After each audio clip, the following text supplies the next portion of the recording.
The old lady simply waved her gray-sleeved robe and twirled amidst the crowd. Suddenly, she transformed into a monstrous creature with a pair of wings. Strangely, the surrounding crowd remained oblivious to everything. Only a distant boy stared at the monster with no regrets. Seeing this, the monstrous alliance flapped its wings and leaped, pinning the boy to the ground. Believing its feast was imminent, it didn't expect to be pierced through the chest by the boy's sharp weapon. With a simple turn, the flesh and blood gradually turned to ash in mid-air. The reason why the boy was different was because of his innate mixed blood. From a young age, he could see the magical world hidden in the mist, but his classmates only saw him as a laughable freak. Over time, Percy could only put everything on paper, becoming the biggest secret in his heart. That day, the school organized a visit to the Pantheon. His classmates mocked Percy again. However, despite the boy's silence, the teacher pointed the finger at him. With the teacher's protection, the students began to mock him even more viciously. At this moment, Chiron finally couldn't bear it anymore. He stopped the farce and walked up to Percy. Chiron's arrival brought great comfort to Percy,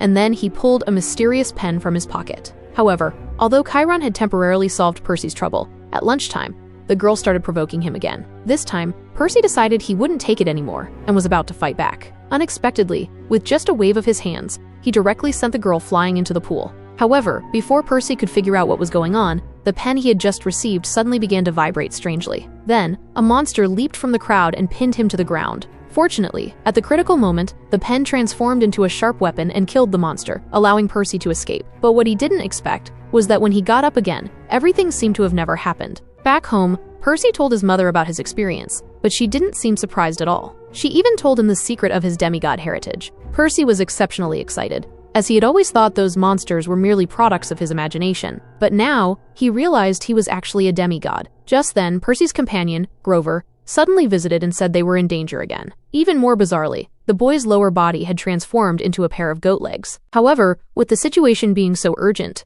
there was no time for explanations. His mother quickly took them away in a car. While in the car, Grover finally confessed everything. Apparently, every demigod had their own personal trainer, and Grover had come specifically to take Percy to a demigod camp to hide from the monsters. Just then, a minotaur caught up with their car. It smashed through the windshield with its head, but its horn got stuck in the steering wheel. At that moment, a truck was coming straight towards them. Seeing this, Percy's mother quickly gripped the steering wheel and steered directly towards the truck. The minotaur was thrown away by the truck, and their car overturned on the roadside. Fortunately, none of them were injured, and the demigod camp they were heading to was now just ahead. They could cross the border and reach a safe place. However, while the border could protect against monsters, humans couldn't cross it either, meaning the mother could only send them this far. Just as mother and son were bidding each other farewell, the minotaur suddenly chased after them again.